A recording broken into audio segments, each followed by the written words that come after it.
네, 시청 여러분 안녕하십니까? 이광재의 끝내주는 경제입니다. 어제는 집 뒤에 보니까 복수초 노란 꽃이 피었더라고요. 봄이 점점 더 오고 있습니다. 오늘은 가상자산을 시장을 뜨겁게 뒤흔들고 있는 이슈를 짚어보겠습니다. 디지털 자산 기본법을 개정하는데 이 가상자산 거래소의 대주주의 지분을 15%에서 20%로 제한하는 법률안이 나오고 있습니다. 과연 이것은 과도한 규제인지, 이것은 합리적인 것인지 한번 집중적인 분석을 해보도록 하겠습니다. 우리 슬로우 뉴스의 이정원 대표님 나오셨습니다. 안녕하세요. 네, 안녕하십니까. 이 가상자산 이게 코인 거래인데요. 이게 이걸 금융으로 봐야 되나요? 뭘로 봐야 되죠? 여전히 이게 금융이냐 아니냐, 핀테크냐, 신산업이냐 뭐 여러 가지 논란이 있죠. 논란이 있는데 우리가 금융산업이라는 건 정부의 허가 산업이고 또 이게 금융이 무너지면 산업 전체, 경제 전체가 무너지기 때문에 철저히 관리를 하죠. 그리고 금융은 또 신용을 창출하고 있기 때문에 실제로 갖고 있는 돈보다 훨씬 더 많은 돈을 대출을 해줄 수 있고 자칫하면 우리 뱅크런이라고 해서 갑자기 이 예탁예금 맡긴 사람이 돈을 찾아가기 시작하면 바닥이 나게 되고 경제가 그렇죠. 무너지게 되죠. 그렇기 때문에 이제 철저하게 신용 관리를 하고 정부가 이제 관리를 하죠. 그런데 이제 이 가상자산이라는 것도 이 거의 이제 금융의 역할을 대신하기 때문에 이걸 어떻게 이제 관리할 것이냐. 근데 금융은 애초에 처음부터 정부가 허가를 해줘서 허가 산업이잖아요. 몇 개의 은행을 만들고 몇 개의 증권사를 만들고 이제 허가 산업인데 이 가상자산이라는 건 완전히 민간 산업에서 민간 단위 스타트업들이 계속 만들어가지고 시장을 키워놓은 그런 상황이고요. 게다가 이게 또 이제 하나의 국가 단위 시장을 넘어서 이 왼쪽 보시면 이게 이제 하나의 은행들은 저렇게 국가 허락해서 허가 산업인데 국가 단위 규제 시장인데요. 이 가상자산이라는 건 글로벌 하나의 단일 시장하고 거의 비슷합니다. 물론 이제 이게 제가 이제 취재를 해보니까 완전히 단일 시장 아니다라는 얘기도 많이 하는데 물론 원화 베이스 시장이 있고 이 한국 사람이 또 미국에 투자할 때 약간 이제 뭐 장벽이 있긴 합니다. 그렇지만 사실상 동일하게 거래할 수 있는 그런 시장이 비트코인은 미국에서 사고 파나 한국에서 사고 파나 이게 이 한국의 김치 프리미엄이라고 해서 약간의 뭐 이제 이 가격 차이가 나는 경우가 있지만 동일 상품을 글로벌하게 파는 거죠. 그러면 이제 거래하는 사람들은 조금이라도 조건이 좋은데 수수료 낮은 데를 찾아가게 돼 있기 때문에 이 국가 단위 장벽이나 규제가 경쟁력을 떨어뜨릴 수 있다. 그리고 사실 우리가 이제 지금 이번에 말씀하신 디지털 기본법은 대략 이렇게 5가지인데요. 네. 굉장히 이제 좋은 혁신적인 법안입니다. 일단은 디지털 자산 기본법이라는 게 현물 ETF를 허용하고 현물을 이제 거래할 수 있게, 그다음에 현물을 이제 가상자산에서 거래할 수 있게 되고, 우리 조각 투자로 가죠. 미술품을 거래할 때 미술품을 뭐 이 고우의 그림이 있다. 이걸 1000분의 1 토막을 내 가지고 투자를 한다거나 400억을 하는데 이거를 뭐 그렇습니다. 1억짜리 400명도 될 수도 있고 4,000명도 될 수도 있고. 그리고 뭐 부동산도 지금 이제 우리가 다들 대출 받아가지고 뭐 고생을 하지만 부동산에 내 집을 한 절반 쪼개가지고 여기 100명의 주주들을 거낼 수도 있고 그런 여러 가지 이제 이게 가능한 거는 투명하고 이 합리적인 그 절차란 것들이 필요한 거죠. 그래서 이제 토큰 증권 아까 말씀드린 것도 나오고요. 과세를 합리화해야 되고 이게 또 이 탈세 수단이면 안 되겠죠. 이런 것들을 마련을 해서 본격적으로 디지털 자산, 가상 자산을 키워보자라는 게 이 법안인데. 근데 여기 왜 논란이 되고 있는 거죠? 문제가 되는 게 딱 이제 2가지입니다. 이렇게 좋은 법안을 만드는데 첫째는 이제 스테이블 코인의 발행 주체를 누가 할 것이냐. 아까 말씀드린 것처럼 발행 주체. 뱅크런이나 여기서 이제 예를 들면 코인런이 벌어질 수도 있죠. 과거에 우리 한국에서 만든 테라 누나 코인 같은 경우도 알고리즘에 기반한 스테이블 코인이었는데 갑자기 지급불능 사태가 되면서 난리가 났었죠. 그래서 이제 이걸 어떻게 관리할 거냐 이게 하나 있고 또 하나는 아까 처음에 말씀하신 이 코인 거래소, 디지털 자산 거래소의 대주주 지분을 어떻게 할 것인가.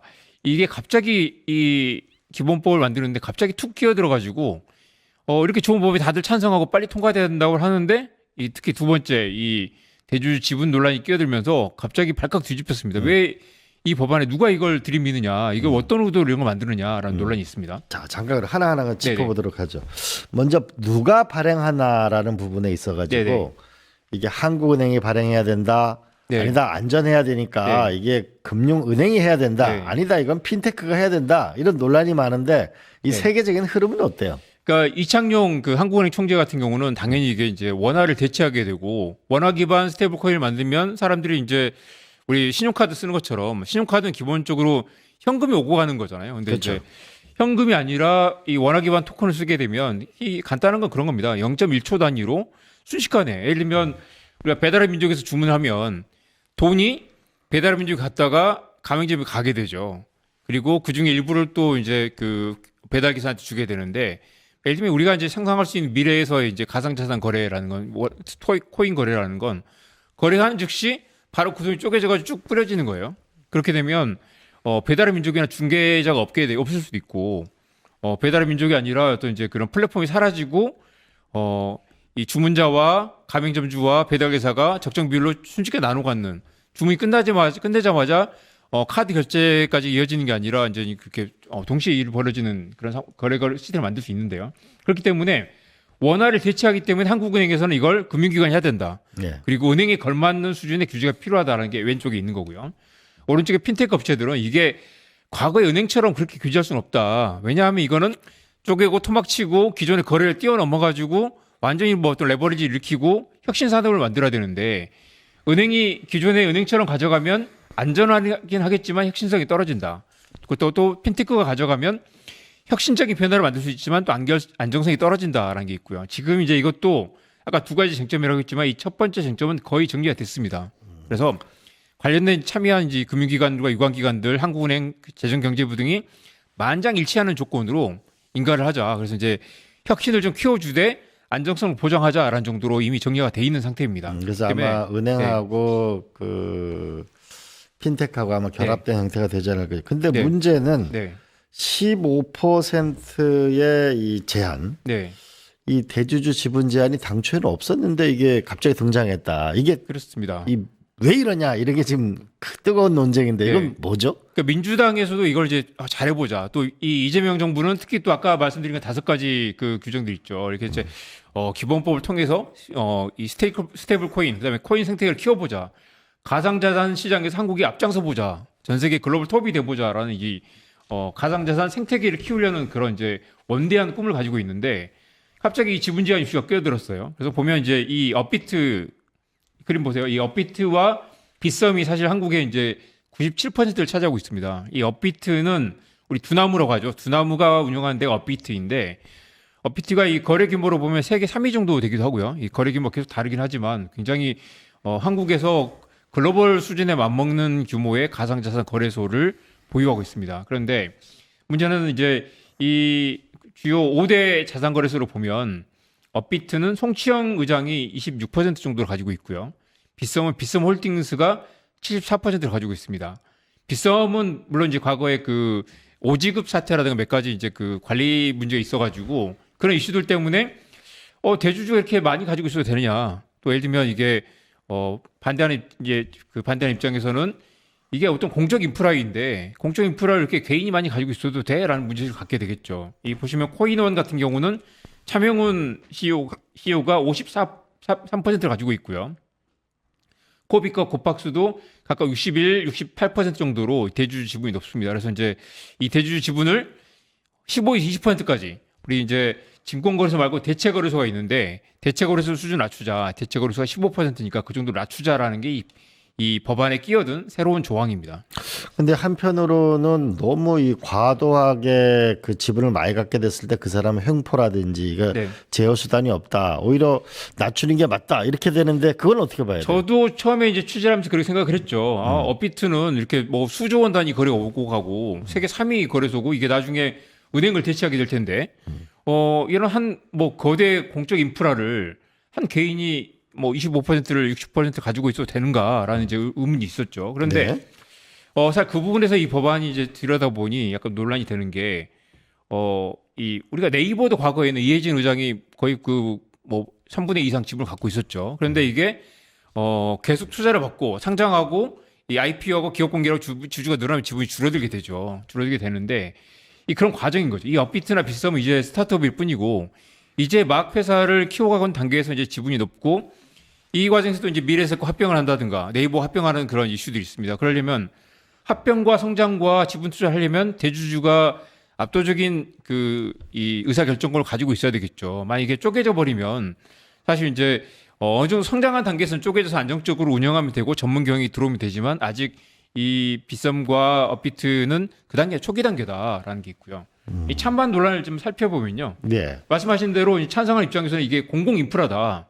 그렇기 때문에 시스템 리스크를 방지하기 위해서 대주주가 마음대로 이걸 하면 어떻게 하느냐. 예. 대주주가 만약에 돈을 빼내가거나 갑자기 뭐 자기 마음에 왔는데 뭐 이렇게 돈을 뭐 이렇게 뭐 대출을 해주거나 뭐 그런 이해상충 문제도 있지 않겠느냐라는 대형 게 사고가 날 수 있다. 날 수 이런 있다. 거죠. 그리고 아까 말씀드린 것처럼 빗썸에서는 여러 가지 사고도 있었고요. 그리고 이제 이게 또 뭐 그 거래 규모가 크다 보니까 이게 관리를 못하면 뭐 문제가 있는 거 아니냐라는 건데 거기에 또 함정이 있습니다. 그러면 이 대주주 지분이 많으면 시스템 리스크가 있고 이거 분산돼 있으면 리스크가 없느냐 그 부분에 또 질문이 필요할 것 같고요. 네. 그래서 이제 지분 제한이 필요하다는 입장에서는 공적 인프라다. 그리고 리스크를 방지해야 된다. 또 이해상충 문제, 대주주 사공고화 문제, 우리가 흔히 말하는 이제 금산분리 이슈 나올 때 하는 이야기, 그리고 또 이런 경우는 이제 이 금융기관의 금융회사의 어떤 지배구조 문제와 똑같은 형태로 보는 거죠. 그래서 이제 2억 원 금융위원장 말은 특정 기업을 겨냥한 게 아니라 가상자산 생태계 전반을 고려한 새로운 이 틀을 만드는 것이다 이렇게 이야기를 하고 있습니다. 근데 이게 처음부터 이 지분 규제 얘기가 있었나요? 아니면 이 갑자기 이렇게 지분 규제 얘기가 나온 건가요? 취재를 해보니까 이게 이제 그 국민의힘 김상훈 의원 같은 경우 굉장히 강력하게 왜 이런 법을 만드느냐, 이게 가상자산 생태계를 키워야 되는데 갑자기 갑툭튀 법안이 들어왔다라고 국민의힘이 강하게 반발하고 있고요. 이 민주당에서도 일부 의원들이 이거 좀 문제 있다라고 이야기를 하고 있습니다. 그런데 한정혜 이제 위원장이 강력하게 또 이게 이걸 통과시켜야 된다, 지분제를 해야 된다고 얘기를 하고 있고, 예. 공공연하게 사실 여러 번 이제 기사도 나오기도 했지만 공공연하게 이제 청와대 김용범 정책실장이 이걸 강력하게 밀어붙이고 있다. 그러니까 김용범 실장이 이제 우중은 모르겠습니다만 이런 이유입니다. 그래서 이제 아까 말씀드린 이유에서 이 공공 인프라기 때문에 지분 규제가 필요하다라는 건데, 말씀드린 대로 이런 이제 반대되는 입장에서는 이런 얘기를 하죠. 이게 민간 스타트업이고 당연히 만약에 아까 이 업비트 송치영 의장 같은 경우는 지분을 15% 줄여야 된다면 갑자기 1조 원 지분을 갑자기 팔아야 됩니다. 1조 원 지분을 팔게 되면 그걸 누가 사게 될 것인지도 의문이고, 갑자기 그 지분을 누가 사들어와서 적대적 이 경영권 공격할 수도 있고요. 그리고 이게 지분이 갑자기 낮아진다고 해서 갑자기 이게 투명하고 공정하게 되느냐, 그 부분에 대한 질문이 없고, 지금 이제 두나무도 네이버 합병을 지금 준비하고 있는데, 이런 합병 이슈가 있을 때 갑자기 이걸 이제 제주주가 바뀐다거나 경영권 공격을 받게 되면 성장을 위한 투자 아니면 혁신 자체가 꺾일 수도 있다. 지금 이제 지분 구조가 줄어들고 새로운 대주주가 경영권 공격을 한다는 건 대주주가 쫓겨날 수도 있다는 그런 위험을 느끼고 있거든요. 그래서 이제 우리가 혁신 산업을 키운다고 하면서 왜 이렇게 지분 구조를 명분 없이 흔들려고 하느냐라는 그런 이제 반대 논리가 있는 거죠. 그래서 다시 정리를 해보면 반대하는 쪽에서는 태생의 차이가 있다. 아까처럼 은행은 국가가 허가를 해서 허가를 하거나 인수합병을 하거나 통화를 하거나, 또 은행은 문제가 생기면 공적 자금을 투입을 하죠. 그럼 공적 인프라다. 그런데 이런 민간 핀테크 기업, 민간 이 가상자산 플랫폼을 정부가 갑자기 사후적으로 지분을 제한한다라고 하는 게 이건 재산권 침해일 뿐만 아니라 사실 다들 그렇게 얘기하는데 이게 실제로 나중에 법정으로 가져가면 위헌 소지도 다분하다. 이 법을 자체가 갑자기 민간 기업에 지분을 줄이라고 말한 것 자체가 이제 위헌 소송으로 가게 되면 정부가 패소할 가능성이 높다라는 얘기도 하고요. 그리고 무엇보다도 우리가 가상자산 생태계를 키운다고 하면서 지금 경영권 위협을 받게 되면 우리가 글로벌 지금 3위까지 올라가 있는 이런 이 거래소를 갑자기 해외에 뺏길 수도 있고, 실제로 이런 최근 논란에는 배후에 누군가 있다. 김명모 실장이 그러시진 않겠지만 어떤 의도로 이런 법안을 만들어 조항을 강하게 밀어붙이는지 모르겠지만 이게 자칫 이런 위협이 있는데 왜 이걸 청와대에서 밀어붙이는지 모르겠다. 그리고 이재명 대통령도 아마 모르고 계시거나 알고 계시면 이러지 않았을 텐데 왜 김명모 실장이 독단적으로 이런 걸 밀어붙이는지 모르겠다라는 이야기가 나옵니다. 이런 지분 제한을 하면은 손해를 보는 사람은 누구고 이익을 보는 사람은 누구예요, 그러면? 사실은 이제 일반 이제 시장 참여자 입장에서는 큰 차이가 없겠죠. 예를 들면 송치영 의장님 돈 아니면 송채 의장의 지분이 뭐 15% 25%는 큰 차이는 없을 수 있습니다. 그렇지만 기본적으로 우리 이제 시장 참여자 입장에서는 가상자산 시장이 더 커야 되고 이게 단순히 우리가 비트코인을 예를 들면 10만 원 샀다가 20만 원 오르고 100만 원, 5천만 원 오르는 문제가 아니라 단순히 이걸 코인을 그냥 그 투기 수단, 투자 수단으로 보는 게 아니라 우리가 비트코인이 이번에도 이제 그 전쟁이 날 때마다 이 비트코인 가격이 급등락하는 건 이게 실물 자산의 어떤 대체된 효과 그리고 이게 장기적으로 어떤 이 디지털 자산 이 생태계를 옮겨가면서 새로운 형태의 어떤 이 부가가치를 만들 수 있을 거다라는 기대가 있는 거잖아요. 그러면 이제 말씀하신 대로 이게 누가 이기고 손해냐? 이게 결국 이 시장이 커서 새로운 기회가 생겨나야 한국 경제 전체로 성장을 할 텐데 만약에 이게 이제 막 성장하는 이 거래소를 지분을 강제로 팔게 만들고 경영권 위협을 받게 되거나 지분을 팔아서 이제 더 이상 혁신을 못하게 되는 여기서 말하는 혁신이라는 건 인수합병을 통한 새로운 모험 투자 아니면 이게 사실 그 우리 미국의 이제 바이낸스나 뭐 로빈후드나 이제 그 혁신적인 거래소로 보면 이렇게 단순히 그 코인을 넣었다가 시세차익을 보는 그런 거래가 아니라 실물 경제와 연결시켜서 굉장히 파격적인 서비스들을 내놓거든요. 그 과정에서 사실은 이제 그렇게 표현하면 좀 애매하긴 합니다만 삼성이 자동차 산업이 뛰어들었다가 망하고 반도체 사업에 뛰어들었다가 지금 이제 굉장히 큰 이익을 보고 있죠. 그런 것처럼 혁신적인 창업가의 모험 투자가 필요한데 지금 이렇게 이제 지분을 강제로 꺾어버리면 창업자가 쫓겨나게 되거나 더 이상 모험 투자를 할 수 없는 단계. 지금은 이게 시장이 막 생겨나는 단계고 인프라를 구축하고 있는 단계에서 지분을 꺾는다는 것 자체가 이 시장 자체를 죽이는 교각사료가 될 수 있다라는 얘기를 많이 합니다. 근데 이런 측면이 있지 않나요? 만약 두나무하고 네이버가 인수합병을 하게 되면 지분이 또 많이 낮아지잖아요. 그렇죠. 이게 이제 지분 인수합병하게 대주주 되고 지분이에요. 당연히 분산이 되고 그게 자연스러운 과정이라는 거죠. 우리가 이제 글로벌 이 빅테크 기업들 보면 당연히 초창기에는 대주주 지분이 뭐 80% 90% 되겠죠. 그런데 자기 지분 예를 들면 1억 원을 창업했으면 1억 원 가지고 회사 갈 수는 없는 거고 자본을 수혈하고 IPO를 하면 굉장히 많은 이제 개인 주주들이 들어가면서 지분이 쭉 낮아지게 돼 있습니다. 그렇게 되면 이제 그때는 혁신적인 모험 투자보다는 안정적인 이익을 내는 단계로 가겠죠. 그런데 지금 우리의 이런 이제 가상자산 거래소 시장은 이제 막 생겨난 시장이고 글로벌리 경쟁을 해야 되는데 글로벌 시장들은 글로벌 1위인 바이낸스라는 그 거래소는 이미 아직도 창업자가 90%를 가지고 있거든요. 가지고 있기 때문에 창업자가 90%를 갖고 있네. 가지고 있기 때문에 바이낸스 같은 경우는 이제 어떤 경우에는 자기 지분을 다시 한번 레버리지 일으켜 가지고 할 수도 있고 어떤 그런 이제 충분히 융통성이 있는 거죠. 그런데 지분을 꺾어버리면 예를 들면 10% 주주, 10% 대주주 입장에서는 다른 주주들이 반대하면 예를 들면 네이버 합병할 수 없을 뿐더러 예를 들면 우리가 이걸 실물 경제와 연결시켜서 예를 들면 국민은행과 연결시켜서 뭘 해보자 아니면 우리가 뭐 NFT 시장에 새로 뛰어들어서 무슨 사업을 키워본다라는 그런 투자 결정을 내리기에 지분이 낮으면 그런 혁신적인 모험을 할 수 없는 그런 문제가 생기게 되죠.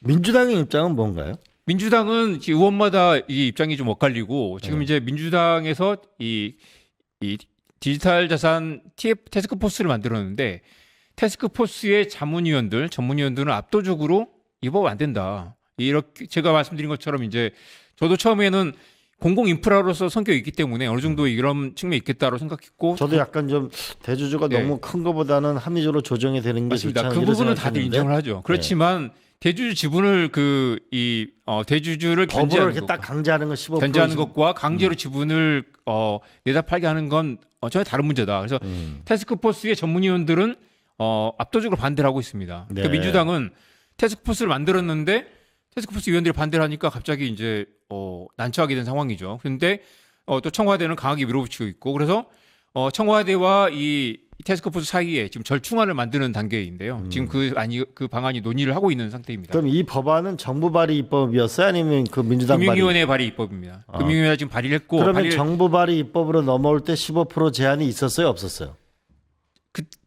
정부 발의 처음 금융위 초안에는 없었는데 네. 그게 나중에 이렇게 가상자산 시장을 키우는 기본법이 만들어졌는데 막판에 그 조항이 끼어든 거죠. 그 막판이라고 대주주 하면 언제 지분 거래. 끼어든 거예요? 이 작년 말 올해 초입니다. 그래서 이 막판에 그 법안을 끼워넣은 게 누구냐라는 게 논란이 있었지만 여러 취지를 종합해보고 업계의 공공이 도는 이야기를 보면 청와대 김용범 실장이다라는 이야기가 거의 기정사실로 떠돌고 있습니다. 이 그림 한번 더 보실까요? 네. 이게 논란이 되는 건 이렇게 이제 그 한국인들이 거래하는 작년에 한국인들이 거래한 가상자산의 규모입니다. 그런데 아까 말씀드린 그 5개 거래소의 총 합계가 1.8조 원인데 한국인들이 해외 거래소에서 거래한 게 4.8조 원인 거죠. 아하. 3배 가까이 많습니다. 그러니까 이 한국인들이 예를 들면 이광재라는 개인 투자자가 굳이 업비트를 내버려 두고 바이낸스 가서 이 빨간색이 해외 거래소 가서 거래를 한다는 거죠. 제가 처음에 단일 시장이라고 말씀드렸던 거는 굳이 두나무에 뭔가 업비트가 복잡한 게 있으면 그냥 더 좋은 조건 거래 수수료를 낮거나 아니면 더 이익의 기회가 많은 해외 거래소로 빠져나가게 돼 있는데 국내에서 굳이 이걸 혁신을 꺾거나 아니면 규제를 두거나 하면 이 돈이 다 그냥 빠져나가서 이 글로벌 단일 시장이기 때문에 규제가 많으면 많을수록 혁신이 어렵게 된다. 그래서 이런 부분 때문에 우리가 그 시장을 지금 키워야 될 때 규제를 한국에만 있는 차별적 규제를 강화하면 오히려 시장을 성장성을 꺾는 그런 자충수가 될 수 있다라는 얘기를 많이 합니다. 알겠습니다. 근데 저기 지금 빨간색 보면은 네. 그 해외가 4.8조고 우리가 국내보다 네. 압도적으로 많은데 저 우리가 제도가 미비해서 그런가요? 아니면은 이 가상자산 자체 성격상 해외로 나가는 걸 좋아해서 그런가요? 우리가 뭐가 준비가 잘 안 돼서 그런 이제 그런가요? 원화 베이스의 이제 그 업비트나 이제 국내 빗썸은 원화 베이스 거래이기 때문에 좀 이제 그냥 통장에 넣듯이 환전 없이 거래할 수 있는 그런 부분이 있고요. 해외 거래는 이제 아무래도 유통화는 코인 종류가 좀 더 많거나 다른 이제 그 조건들이 있어서 그리고 이제 한국에만 또 이 김치 프리미엄이라고 해서 한국에만 갖는 약간 이제 그 아비트리지가 있기 때문에 장단점이 있습니다. 그런 조건들이 있어서 완벽하게 동일 시장은 아니라고 말한 경우도 있지만 네. 실제로 자연스럽게 이 환차익에 대한 그런 문제가 없으면 자연스럽게 왔다 갈 수 있는 시장이기 때문에 그렇기 때문에 우리가 이 시장을 키우려면 한국의 시장이 좀 더 유연하고 좀 더 혁신적인 그런 새로운 서비스를 많이 만들어야 된다는 얘기를 많이 하죠. 자, 그러면 이제 해법을 찾아야 되는데 네. 혁신을 꺾지 않아야 되고 공공성은 강화해야 되는 해법을 찾아야 되는데 네. 어떻게 찾을까요? 사실 이게 지금까지 말씀드린 데 거의 다 해법이 나와 있는데요. 이게 이제 우리가 이 가상자산 시장을 예를 들면 우리는 현금으로 거래하겠어. 가상자산은 투기가 많아서 안 되겠어라고 하는 게 아니라 누구나 다 알고 있죠. 예. 이 시장 옮겨갈 것이고 특히 AI 시대에는 AI와 AI가 서로 거래할 때 봇과 봇이 거래할 때는 기본적으로 이런 스테이블 코인을 중심으로 거래할 거기 때문에 장기적으로 이 시장이 갈 수밖에 없습니다. 우리가 신용카드를 거부할 수 없는 것처럼 당연히 이 시장 가게 될 텐데 정리를 보면 제가 두 가지로 정리할 수 있을 것 같습니다. 첫째는 이제 독과점에서도 물론 중요하지만 공정한 경쟁을 보장하는 게 중요하다. 만약에 송치영 의장이든 어떤 이제 대주주가 공정한 경쟁을 위협하거나 아니면 어떤 이제 대주주 횡포라든가 아니면 혁신을 꺾는다면 이런 이제 그 인프라 차원에서 이걸 규제를 해야 되겠죠. 이 법안에 그래서 독과점 해소와 사실 지분 제한은 원칙적으로는 큰 관계가 없습니다. 네. 그러니까 우리가 이제 예를 들면 재벌 체제 얘기할 때 재벌의 지분이 많다고 뭐라고 하지 않잖아요.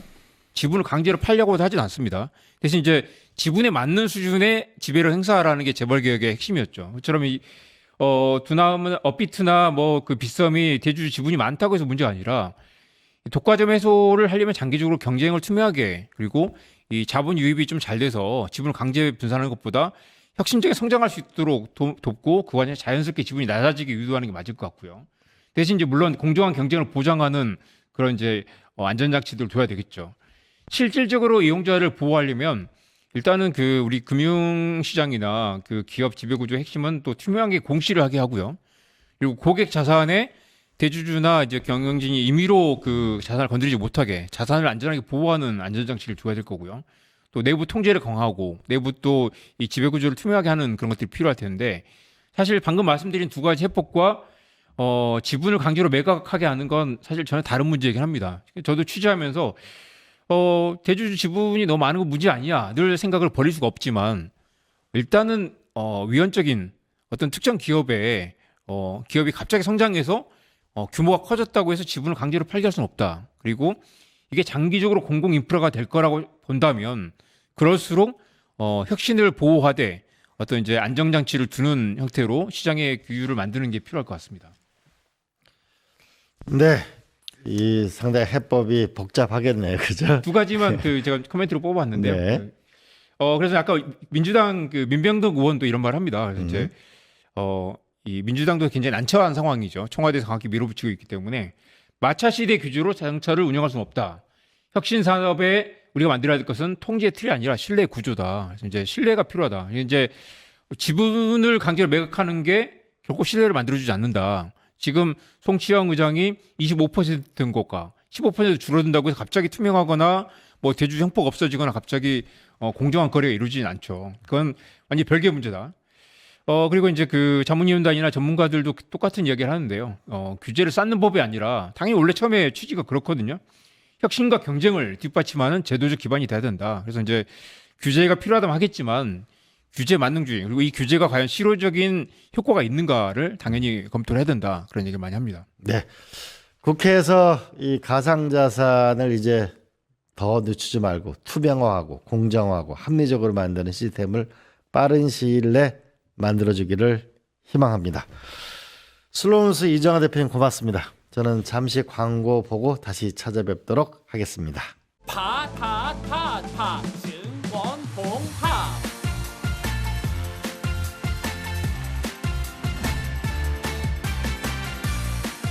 이제 저녁 8시 30분 퇴근 후 퀴즈 한판 혼자 하지 마세요. 같이 해요. 매일 저녁 8시 30분 많은 참여 바랍니다.